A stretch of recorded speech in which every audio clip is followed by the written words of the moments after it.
الله على سيدنا محمد وعلى آله وصحبه أجمعين. Today the topic is can Islamic upbringing lead or support the belief in Allah? Now,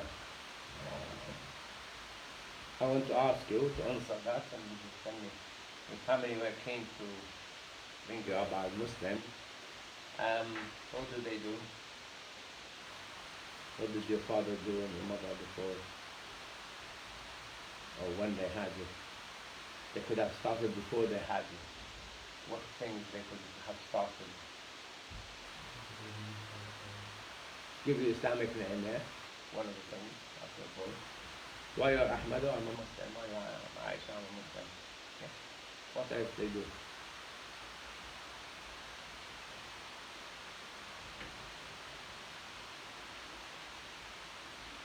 No? The only thing you're always missing, what's that?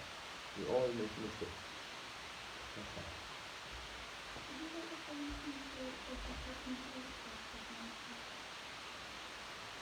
Yeah, your parents educate you about Islam, yeah? The one you're always missing is what's written on the board. There's already the answer there.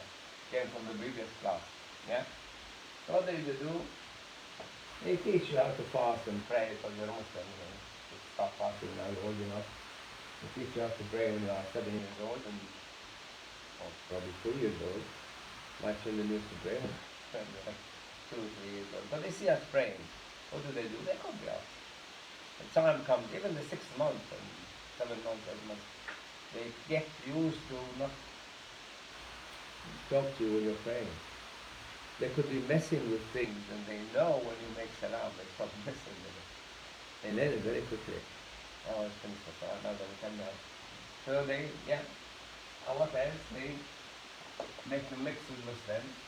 Take you to madrasa, take you to community center, take you to the mosque, take you. Many of them try to get their children to Islamic school, or at least Sunday school. In the book, so this question actually is a GCSE, Islam GCSE exam from Excel. Excel, they publish books about the subject they examine you with. So the subjects, in the Aqidah subject, they bring these questions. Can Islamic upbringing lead or support to believing in Allah? So, and they put in the book these things he was talking about, or his friends talking about. They might teach you the Quran or the Hadith. What the Hadith means? Yeah. The teaching of the Prophet, whether it's words he said, or he agreed upon, or he disagreed upon, or his actions.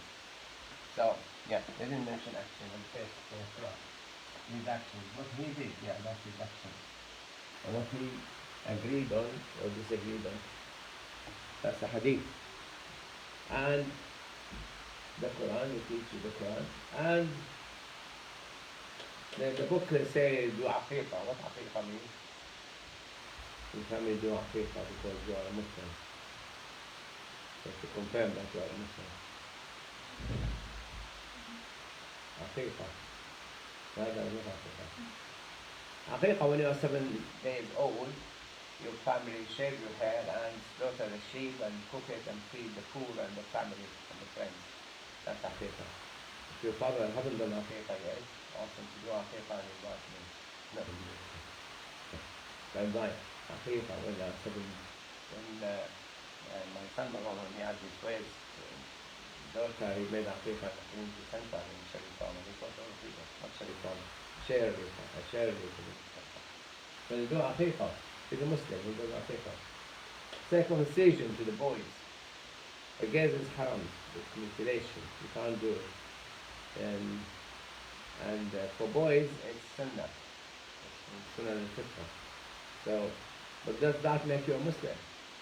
Are you a Muslim? Yes. How did you become a Muslim? Oh yeah, I'm a Muslim. Why? I'm circumcised. It doesn't make you a Muslim because a lot of Jews have circumcision. The Jewish people are circumcised. But anyway, does it make you a Muslim? If you go to the mosque to become a Muslim, there are people who go to the mosque to pinch things. They put CCTV, they thought people actually steal it um, and they go to the wudu area when people put their jackets, hang it, they go to the jacket. Yeah, that might not make you a Muslim. No, it might, or might, you don't know. Islamic school, little Muslim. What actually make you a Muslim? What do your family do to make you a Muslim? Shahada. Yeah. They ask you to believe La ilaha illallah Muhammad Rasulullah. So they introduce you to Allah. You look it in red probably. They will tell you who is Allah. Introduce you to Allah.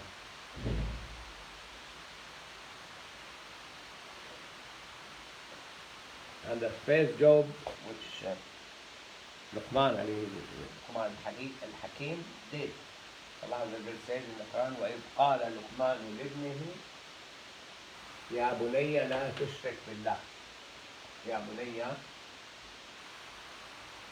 لَا تُشْرِكْ بِاللَّهِ.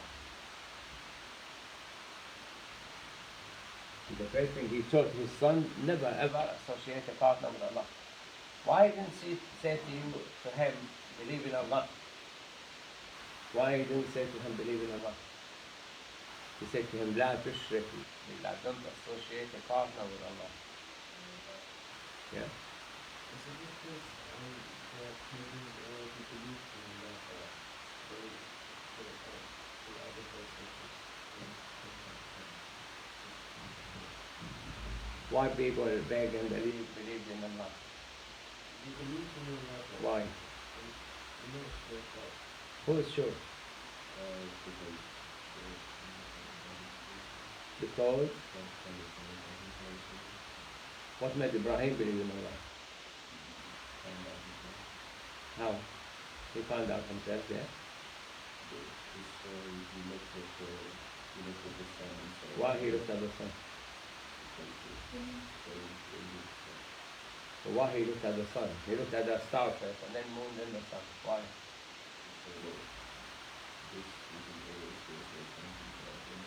What was he stationed for?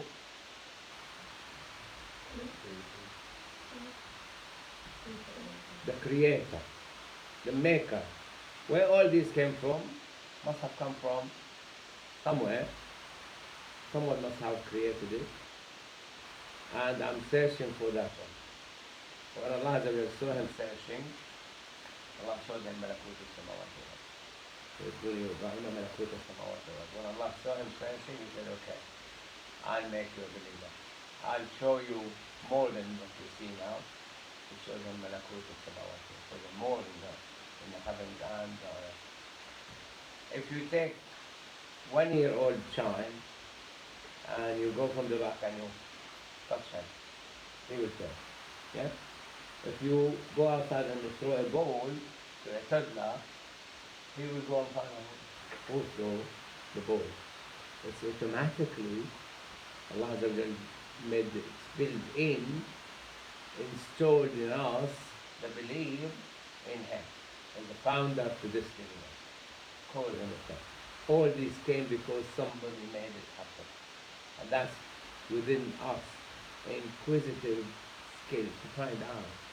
And this will keep us actually alive and keep us improving, because we try to find out how can I do this, how did this happen, why did this happen, try to find cure for illnesses, try to find cure for vegetable diseases, for animal diseases, for increasing the crops, increasing the chickens around, increasing the cows, increasing our income. So we have this built-in ability. Allah said, فطرة الله التي فطر الناس عليها. That's the fitra. Instant belief in Allah, instant inquisitive criteria. We want to search about where all these came from. Why people refuse to search that and accept that all came from a creator? Why they refuse? Why they refuse to even discuss it? They don't come and discuss in classrooms who created the universe, where everything came from. They will teach about Islam, but they will not teach Islam. They teach you about Islam, founded in so-and-so, by so-and-so, bro, salah, hajj, zakah, whatever. They go to, they do this, use hijab, use this, but they don't teach you to believe that Allah is the founder. Why is that? Yeah. Because they refuse to become accountable to the bad deeds Allah said don't do it. Like what? Invading Ukraine, bombing all these houses and schools and hospitals and killing people and stealing and discriminating, racism, hate. They don't want. They want to hate. Go and talk to those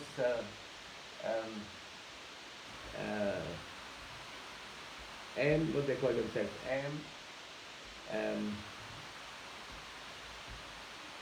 MAGA, MAGA. What that stands for? Yeah, Make America Great Again. Go and talk to them about equality, talk to them about racism, and see what the answer will be. That's white supremacy. White supremacy. People don't want to believe in Allah because they don't want to listen to what He banned. What He banned is for your best interest collectively, all of you. And now Russia invaded Ukraine and China refused to condemn that. Why is that? Why China refused to condemn invading Ukraine?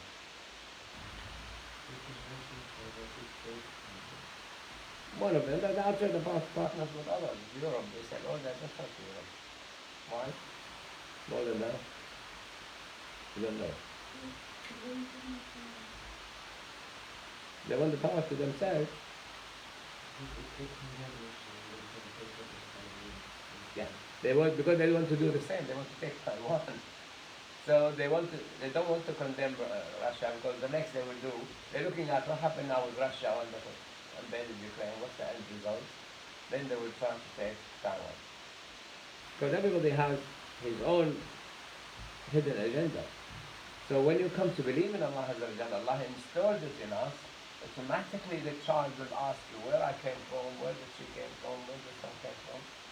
And their families might or might not teach them. كل مولود يولد على الفطرة. The Prophet ﷺ said every child is born on fitra. What fitra? Instantly believe in Allah Azza wa Jalla. If you don't teach your children anything, if your parents never do any of these, not even tell you about Allah Azza wa Jalla, but they didn't tell you about anything else, you automatically will grow all believing in Allah, the founder. You might not know his name. Like Ibrahim, he was looking for the founder. Then he said to his people, وَجَّهْتُ وَجْهِيَ لِلَّذِي فَطَرَ السَّمَاوَاتِ وَالْأَرْضِ. I'm turning my face to the one who created the heavens and earth. Sincerely to him, and Allah tested his belief. وَإِذِ ابْتَلَى إِبْرَاهِيمَ رَبُّهُ بِكَلِمَاتٍ فَأَتَمَّهُنَّ. He tested him many, many times. What was the test of Ibrahim? Like what? Yeah, he was thrown into a fire. Never shaken. Thrown into the fire. Jibreel came to him while he was in the air. He said, do you need any help? He said, from you, no. He asked Allah. He said, who knows what's going on? He said, he knows. And Allah straight away says, قُلْنَا يَا نَارُ كُونِي بَرْدًا وَسَلَامًا عَلَىٰ إِبْرَاهِيم. Fire, be safe and cool. If he said cool, he was frozen to death. He said safe. Bardan wa salama, cool and safe. Ibrahim said he never lived in his life any time better than the week he lived in the fire. And he walked out. Nothing wrong with it. He didn't need to eat or drink. Reserved by Allah. Tested them again by what? Difficult tests. Ibrahim went through very difficult tests. One of them is,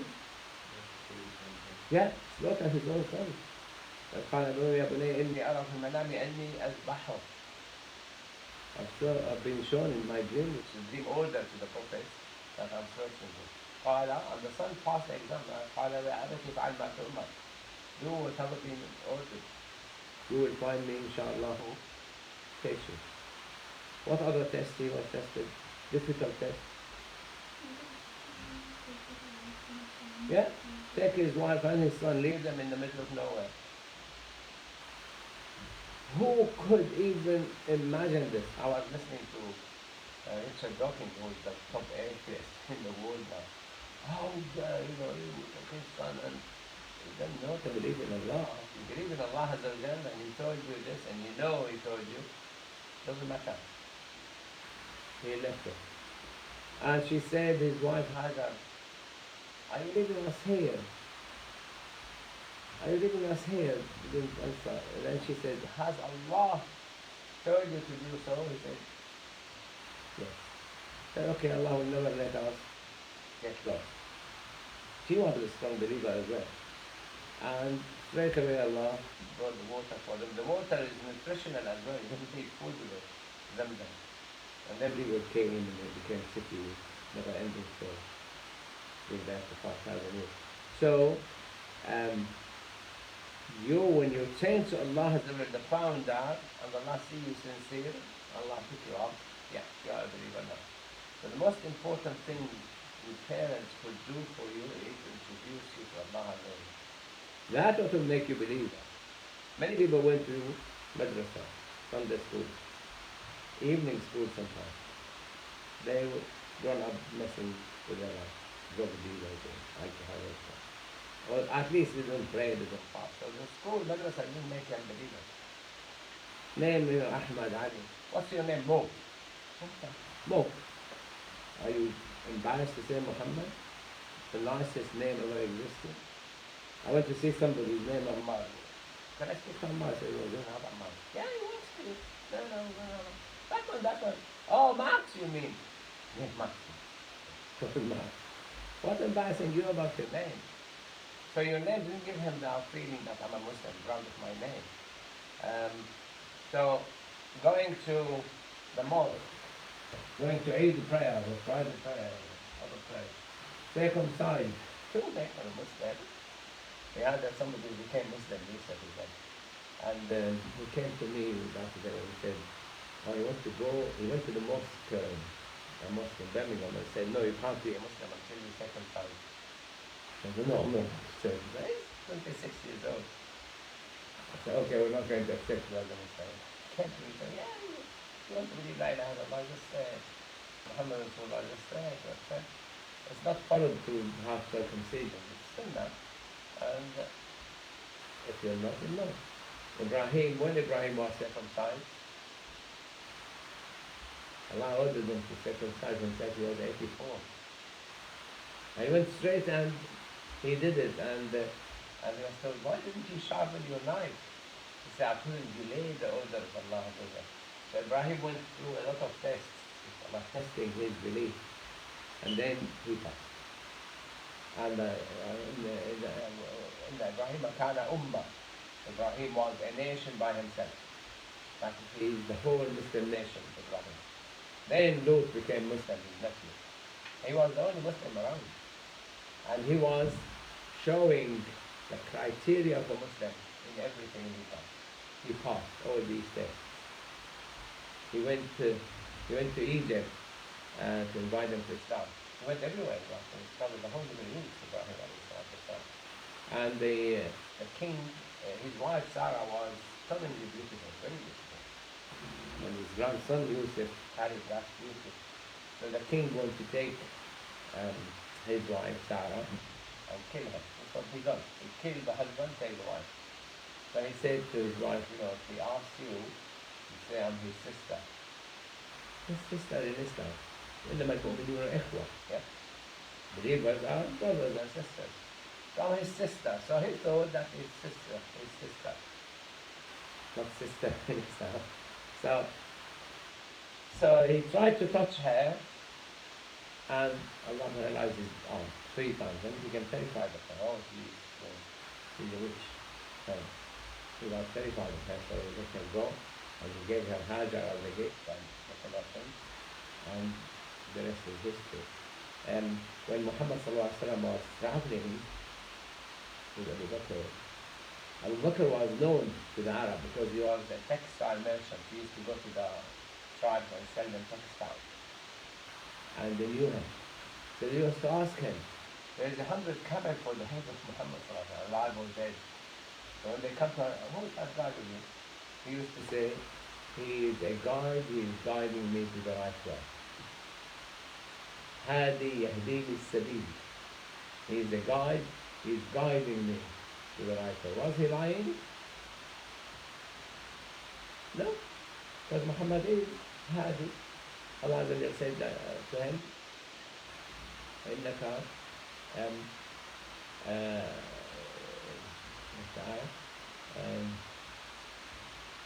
إنك لتهدي إلى صراط مستقيم. You are the one who guides people to the right path. So his name wasn't, your name doesn't make you a Muslim. Although we will accept from you these words. If you answer they, so we give you full mark. But they forgot to say that. They didn't actually say it. In the book, they didn't say that your family introduced you to Allah, so that show you who Allah was, his character, what's his ability, what's his name, what's his, when you ask about his essence, what you say, Allahu Ahad, you know what Allah is, Allah is the maker, the creator, the prince, and the Rahman. So they didn't say, why they didn't say it? Why they didn't say it? It was written by Christian, the book. It wasn't written by Muslim. I don't know if it's written by Muslim, will they say it or not? I don't know. I haven't checked it. Why they didn't say it? It's wonder, isn't it? Make you wonder. Because if they say it, they would have thought about it. If they thought about it, then not have to become believers. Because they don't see that thinking of Allah and wondering about Allah and searching for Allah will lead you to Allah. What Prophet Muhammad did before he became Prophet, a very few weeks before he became Prophet, what did he do? Yeah. He went to Hira, searching for Allah, wondering what all these came from. For 40 days, he was taking his food and drink and going quite high in the mountain, overlooking Mecca, searching for Allah. And the best way, by the way, the best way for all of us is actually to spend 40 days searching for Allah. Probably reading Quran, praying, thinking, praising Allah, make tasbih and believing. Say La ilaha illallah, subhanallah, alhamdulillah, Allah, Allah. Then you're searching for Allah, Allah will give you the belief. That shortcut. It's a shortcut. Some of us might become good believers after when they are 15 years old, some are when they are 50, some when they are 60. They get hit in life and then Allah will bring them inside, go back to Allah. Some they'll go into Hajj and go Hajj and come back and say, Hajj, I'm not going to commit sin after that. Why not go to Hajj when you are 20? Do Hajj as soon as possible. My advice to you, do Hajj as soon as possible, preferably after you get married. Get married and go to Hajj before you have children. So the upbringing might or might not make you believer. This one will. Allah said, يا أيها الذين آمنوا قوا أنفسكم وأهليكم نارا وقودها الناس والحجارة. When you come to your children, you say to them, I don't want you, Allah is saying here, but protect yourself and your family from becoming fuel to hellfire. But because the fuel of hellfire is people and stones.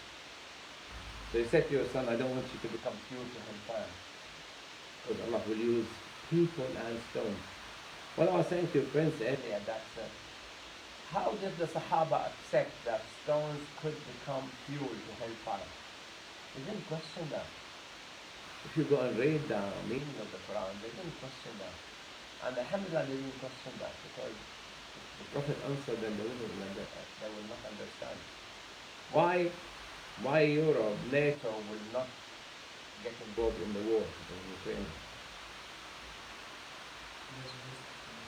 Yeah, because of the risk of nuclear war. What's the nuclear war? When you burn stones, you generate heat. The atomic bomb The atomic bomb, when you split a stone, uranium, you generate massive heat. When you fuse hydrogen, you create nuclear bomb. And luckily, I mean, hopefully they will not get involved, because if he sends one nuclear bomb on West Midland, all of us will be dead. 7 million will be dead in no time. Because Hiroshima destroyed the atomic bomb, and the nuclear bomb is 1,000 times more powerful than the atomic bomb. So if one drop on Solihull, protect us, drop on West Midland, all of us will be dead, 7.5 million. So a madman sitting there just need to press the button. And there's a lot of idiots around them. There's a lot of idiots around. America, they had 3 nuclear atomic bombs. 1, they tried it, exploded in America, and 2, Hiroshima and Nagasaki. But when they saw the whole city gone in no time, the Japanese surrendered. The war ended. If they refused to surrender, the Americans didn't have a third one. How, carried on with the war. But the stone generates heat. How the Arab accepted that the time of the Prophet? Because they said Allah is able to do all things. So, but they didn't have the physics to tell them that yes, it's actually physically, yes, you can generate heat by splitting atoms. Or by joining atoms, you can generate heat. There's another one. The Prophet said Allah heated hellfire until it became red. Then he heated it until it became white. Then he heated it until it became black, and the flame of hellfire doesn't emit light.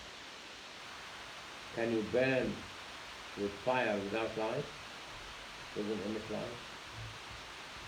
They accepted that until, how do they do that? Do you know? Can you generate heat without light? Black? The black hole, you mean? No.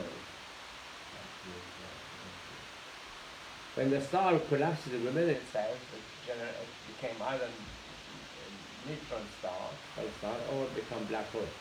Or the sun died by exploding. But you have, all of you have in your house a box, probably this size. You put food in it, put it in 20 minutes, it's cooked. Did you see any fire in there? No. When they created in the 80s, when they created the microwave, I said to my wife, that's a miracle. There's heat without light. The Prophet said, hellfire, the flame doesn't produce heat. But the Sahaba didn't challenge that at that time. How would you have fire without light? They accepted Allah able to do all things. But now we have a proof. A lot of things, actually miracles in the Quran and the Hadith, still appearing with the time. So Allah is telling all the generations from the time of the Prophet until the day of judgment that He is the Creator. He created this. He mentioned a lot of it in the creation, in the Quran and the Hadith, 1440 years ago. Yet now we discover it. Now, how wood stones will be used in hellfire. So your aim to say to your children, I don't want you to become fuel to the hellfire. وَأْمُرْ أَهْلَكَ بِالصَّلَاةِ. We mentioned that you teach them salah to make them Muslim. But you have to be patient. وَاصْطَبِرْ عَلَيْهَا. So I used to say to my children, they used to pray when they were 2 or 3. I'm sure you have brother or sister or very toddler when they pray.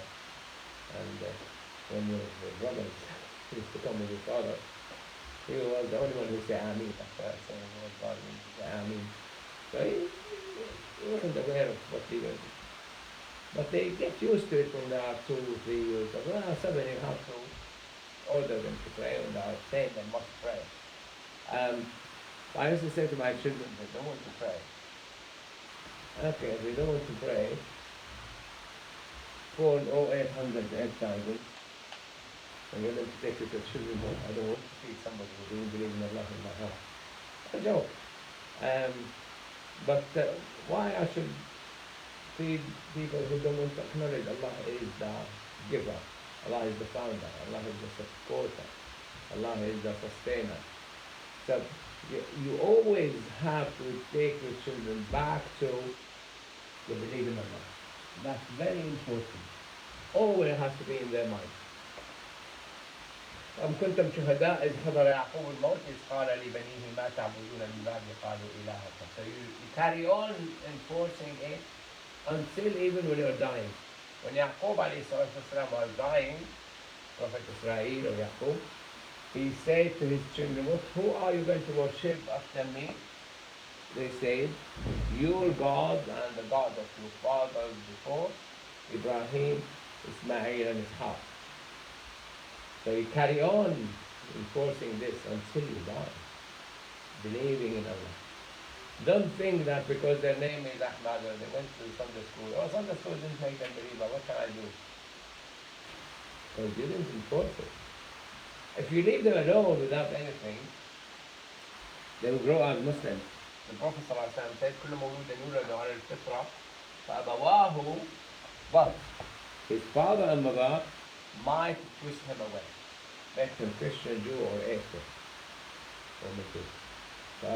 No influence on the person who will grow up as believer in Allah. And so did Ibrahim. Challenged all the people around him. He even challenged them by breaking all their statues and idols. قالوا من فعل هذا بآلهتنا يا إبراهيم قال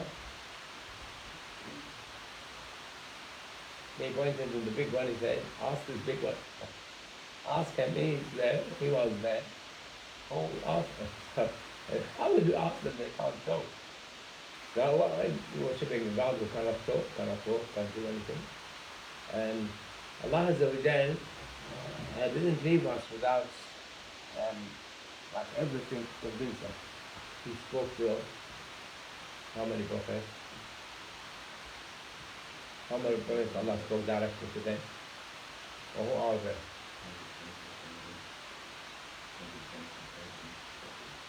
Not all of them, no. He spoke to few of them. Who?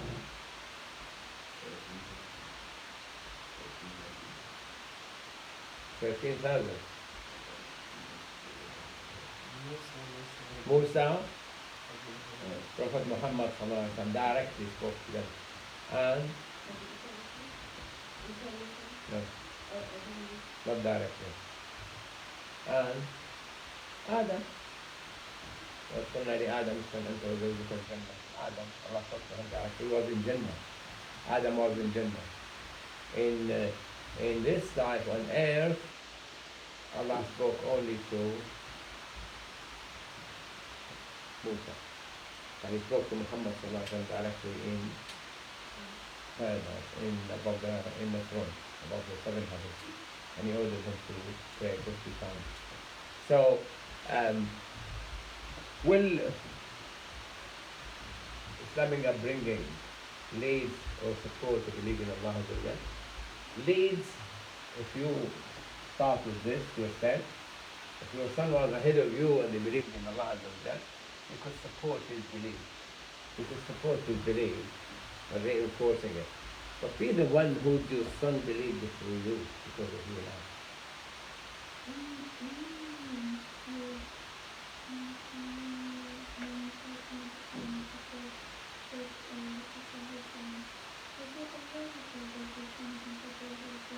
قالت الملائكة يا مريم إن الله اصطفاك وطهرك واصطفاك على نساء العالمين. Malaika talk to her, the angels.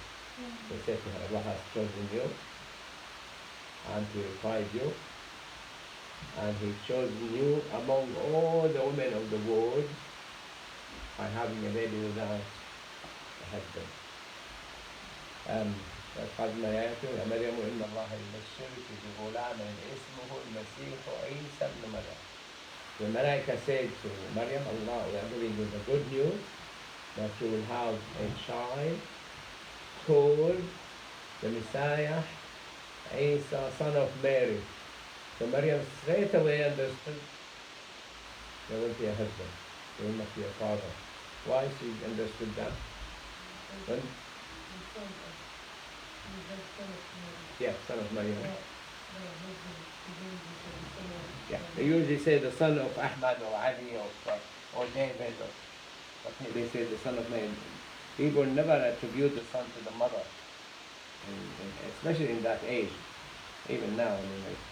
In the hereafter, Allah will call people by their mom. You're the son of. He mentioned his mom. Why is that?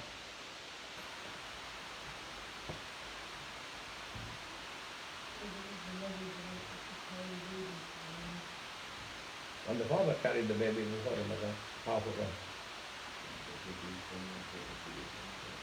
Because? Yeah, it's in the hadith that he would call human by the name of their mom. Because Allah is so merciful, He doesn't want to expose those who were children, illegitimate children, wasn't the son of his father. In Britain, they have a great framework. People have a child and run away, and they leave the child with the mother. And then the government was supposed to pop money and give them money to the mom. And then the government said, no, we have to chase the father. The father who was a partner who gave, made the wife to have the child, they should pay for upbringing. And they established something called Child Support Agency. And the Child Support Agency's job is to chase who was the father, bring him back, pay part of the cost. And some fathers said, no, we're not the father. So they did a research and they took DNA from all these fathers who claimed they were not the fathers, and 10% of them were not the father. The wife was dying. Why? I say the father was that poor guy who was unemployed. I say the father is the person who's more rich. So she claimed somebody else would get more money at her, because she claimed money for somebody who's unemployed and said begging for money, they would get nothing. So they found 10% were actually not the child of that father, the child of somebody else. So in the day of judgment, Allah will call them by the name of their mother.